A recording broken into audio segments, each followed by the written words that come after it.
First, I'd like to thank Moses very much for putting on this conference. It's been amazing. I'm very privileged to share this experience with everyone here. And I'd like to thank Richard Tarnas and Stan Groff and Brian Slim for their education of me. You'll hear a lot of their work if you're familiar with it in the stream of my narrative.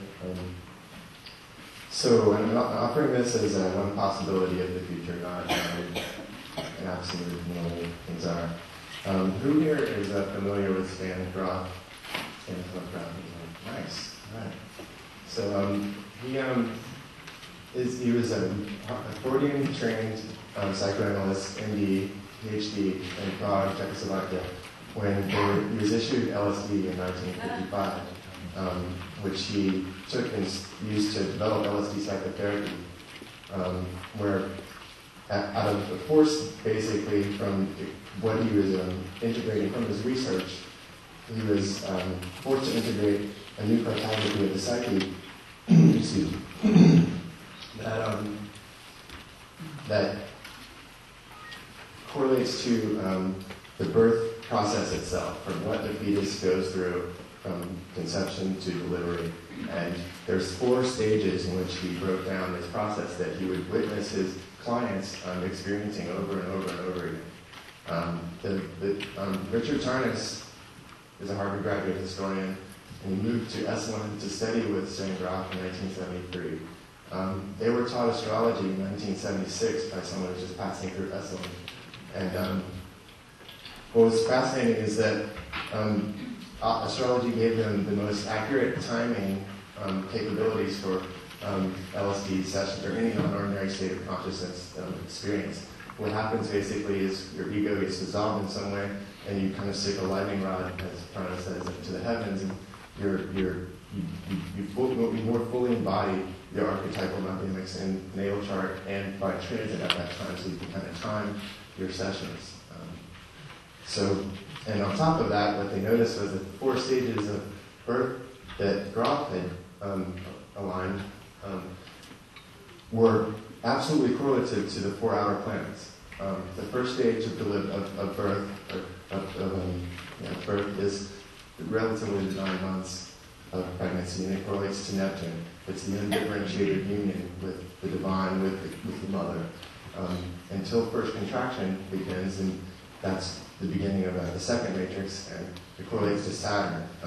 The cervix has not dilated yet, and there's 100 pounds per square inch potentially pressuring on fetus, and the cervix is not dilated, so there's no exit. There's a sense of entrapment, and you've been cast out of paradise where you were in, and then you moved into a hellish state.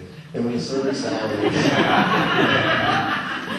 it does feel exactly like that. And until you can really complete it, you don't recognize the kind of the positive quality that it actually has. But when the cervix dilates, it's the 3rd matrix, and it's a plutonic experience. There's an intense drive, there's transformation, you're not stuck anymore, you're evolving, you're going somewhere. The 4th matrix is delivery itself, which correlates to Uranus, which is deliberative birth, the actual coming to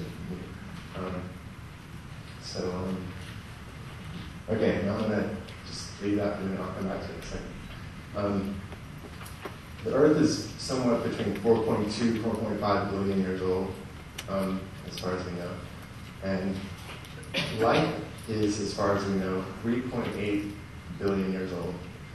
And for 3 billion years of that, it was one-cell organisms. So there's only amoebas and that kind of thing existing on the planet. The majority of the planet, the majority of the life of the planet. It's only in the last 800 to 600 million years that multicellular organisms have developed. And let's see. And Homo sapiens are roughly only 250,000 years old. So we've only been here a very short amount of time.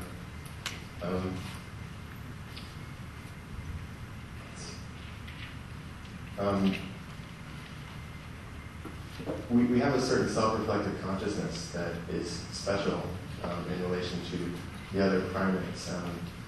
The higher primates, chimpanzees, orangutans, gorillas, bonobos, dolphins, elephants, killer whales, I believe now they've figured out that they all recognize themselves in the mirror. And the lower primates don't recognize themselves in the mirror, they see another animal. So there's a certain self-reflective quality to our consciousness that I believe enables us to have a little bit more free will to engage our environment, to engage our future. Let's see. So the first cave paintings are 40,000 to 32,000 years old. We developed writing about 5,000 years ago. And then there was what's considered the axial period of religion, the axial awakening from 600 BC to approximately 560 BC. And the Buddha was born then, Vasu, Confucius, they believe Zoroaster was then, Pythagoras, Sappho, the beginning of ancient Greece, the beginning of the modern West. And in a certain sense, monotheism is really exalted at this time. And what's interesting is that in that time, it's the only time, you have to go about 1,500 years prior, and it won't happen again until 3300 AD. There was a triple conjunction of 3 outer planets, Uranus, Neptune, and Pluto, during that 40-year period. And it correlates to that exact type of awakening. So, let's see. Okay, and every since then, there's been a 500-year Pluto-Neptune cycle, a conjunction. You started with that, with the actual period, then 84 BC, which is the end of Greece, roughly, and the beginning of Rome, then the end of Rome. And there's one in 900 in the middle of the Dark Ages, which doesn't have such a correlative paradigm shift in my mind, but maybe I just haven't had insight into it yet. But then the next one is just prior to the Renaissance. And at this point, there's a major shift that is the Copernican revolution. Up until that time, the Earth was the focal point at the center of the universe. And we felt ourselves as divinely ordained to be the superior creature on the center of the Earth, on the planet in the center of the universe. Copernicus realized that the sun was the center, and since then we've become peripheralized, where we're just one planet amongst billions and billions of galaxies, where we become less and less significant and less meaningful universe that we live in. Whereas prior to that, it was a very soul embedded, meaningful cosmos that we were participating in. Since then, we've been disenchanting the world through science and particularizing it and desacralizing it in many ways. But something else happened when Copernicus liberated the sun, and that is that charts prior to that were done more for kings and for the country and for the Pope and that kind of thing. And since that time, the actual solar identity of selfhood has been championed, and we do charts more for individuals at that time, and it's partly because of Copernicus liberating the solar ego, certainly not the ego, but the sun itself, and the masculine ego. So the solar masculine ego has been dominating the show for the last 500 years, suppressing the feminine and the unconscious and nature itself.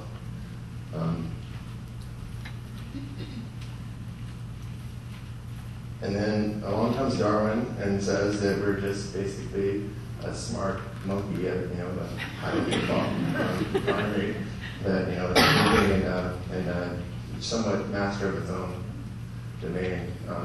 And then until Freud comes along and says, no, we're really driven by the unconscious in most fashions, or in the majority of our experiences in life.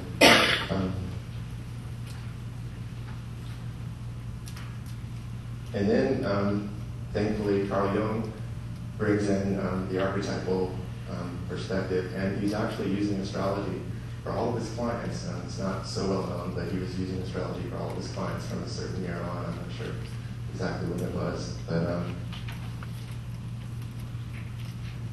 so basically,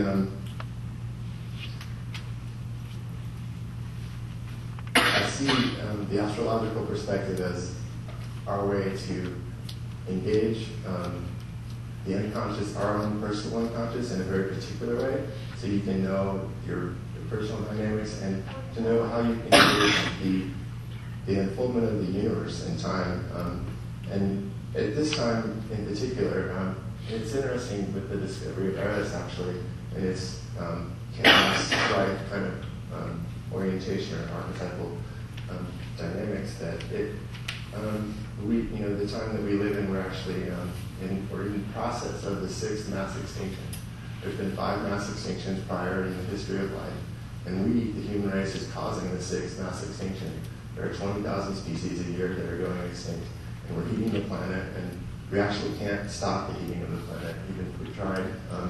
Carbon dioxide has a 150 to 100-year half-life, so even if we were to stop burning everything, 5 minutes, thanks. Even if we were to stop burning everything today, the planet would continue to heat, the ice will still melt, the ecosystems in the biosphere will still crumble, and the many webs of life will become extinct. So I believe that the astrological perspective gives us, what it does is it, okay, wait, I have to get back real quick. Okay, back to Groth. What I was saying about the 3 billion years of one-celled organisms, it seems very analogous to the Neptunian stage of the first matrix. And what happens is that it's the success of the fetus, the growth of the fetus in the womb, that triggers the first contraction. It's the Jupiterian aspects of success, and the same thing has happened with our planet. It's the Jupiterian success of our species, the 6 billion people that we've had. Just from 1850, there was only 1 billion people on the planet. That's when we started to extract oil. And then, since then, now there's 6+ billion people. The planet is going through contractions. And what happens to the fetus, actually, if you re-experience your birth, you actually feel as though you're annihilated right before delivery. And this is somewhat of the fear that we are posed with, even inevitably if mass extinction is extensive enough that we will be an ultimate victim of it as well. And this is something that we're facing, but I believe the astrological perspective, instead of moving from Copernicus where he decentered the Earth, the astrological perspective recenters the cosmos not on the Earth, but on every individual. It gives every individual its own relationship to the divine and its ability to co-create the future and engage it with conscious will to deal with these problematic situations that we have, that we created, that hopefully we can negotiate and come through with some sort of survival. Because I believe that the astrological perspective ultimately is, if the universe, the creative intelligence of the universe is forging a partner. It's giving us conscious free will, and it wants us to relate to it. And ultimately, our will is the will of the divine itself, but it's doing it in a way that we can co-create and participate with the unfoldment. So that's basically the topic. Sorry, I'm so nervous.